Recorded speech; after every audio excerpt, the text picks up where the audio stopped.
What's going on YouTube? Today we're going to make another recipe video, and this time we're going to be using spicy garlic noodles from Ethan Chelbowski. I don't know how to pronounce his last name. Sorry, Ethan. We're going to use Ethan's recipe to cook this whole entire thing up, so I hope you all are ready for it.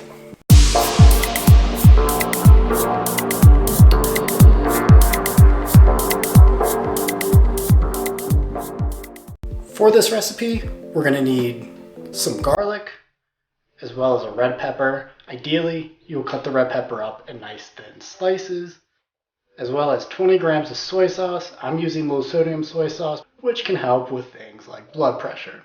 In addition, we're going to be using rice vinegar, about 30 grams, sriracha, about 5 grams, hoisin sauce, about 20 grams. Apologize for the bowl, they're starting to get a little bit inconsistent.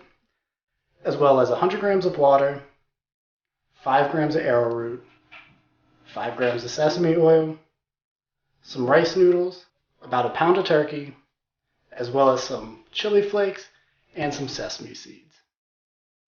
The goal here is to figure out if this is as macro friendly as is published on YouTube. Although it won't be the same, it'll be a very similar variation. Ethan does have some different things inside of his recipe. He has a noodle sponsorship. I don't. I'm down bad, what can I say? Make sure you comment, like, and subscribe. As well as, making sure that I have dinner ready. Hannah's currently at a facial, so we're going to have her, when she comes back, to try and taste this recipe.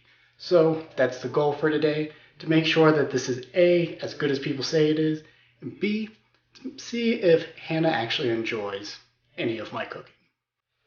So to get started, we're going to go ahead and use our bowl and add all of these ingredients. That's going to be hoisin, my sriracha, the soy sauce, my vinegar, the water, as well as our cornstarch. I'm going to put that in the bowl, mix it up, and that's going to be our first step.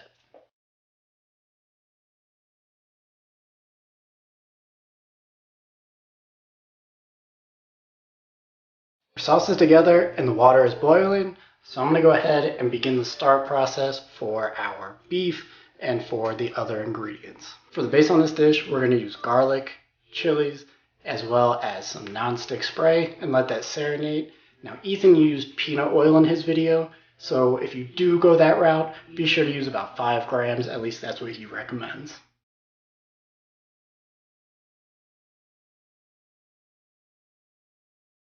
Now that we have our base together, I'm going to go ahead and use 1 pound of turkey, add that into the pan, and I'm going to crush it up with a potato masher so that way it's broken down to nice fine pieces. And I used 1 full pound as opposed to the half a pound that Ethan recommends, but feel free to alter these recipes as you please and how you feel they might work best for your macros in your diet. Now that our turkey's done, I've added that to the plate, and I decided to add some bell peppers, but you can really add any vegetable that you want to add to this. It's your choice, so if you don't like bell peppers, you're not married to that. So what I'm doing is I'm going to go ahead and put the bell peppers on the pan so that way it gets a nice little brownish color, and then I'm going to add turkey back into our pan.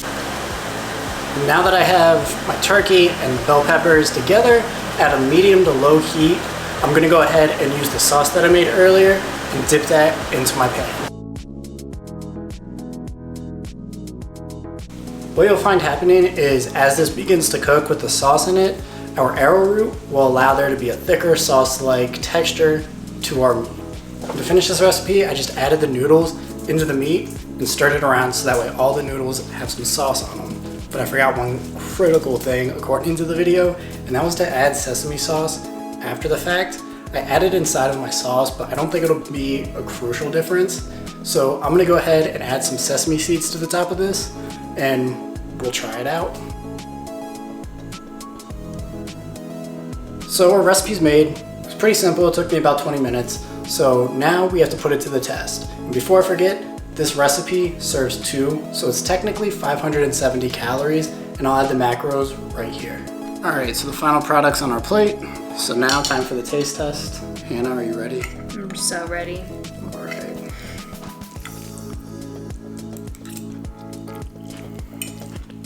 What do you think? I like it. Me too. Yeah. Overall, I'd say that this is a win. Yeah. Big question here, would you eat it again? Yeah. 100%. I think this is way better than the anabolic French toast. Oh yeah. And if you haven't seen that video, we'll post it like right here somewhere on the screen. Be sure to go check that out. And now, moment of truth. Hannah, what are we rating it? an 8 out of 10. 8 out of 10. I'm gonna say like an 8.5, 8.7. The problem with it wasn't that it wasn't good. I think it was the fact that I didn't have all of the ingredients that he had, so the flavor profiles were maybe a little bit off, but also I'm not a food critique, so my opinion really doesn't matter. So if you enjoyed today's video, definitely be sure to comment, like, and subscribe. And big shout out to Jake Newman, Newham? I don't know how to pronounce his last name, but big shout out to him. He commented on my last video where we made the anabolic French toast and said that I should keep making more content like this. If you have any recommendations on content that you'd like to see, definitely feel free to drop that in the comments section. So until next time, I'll see you all.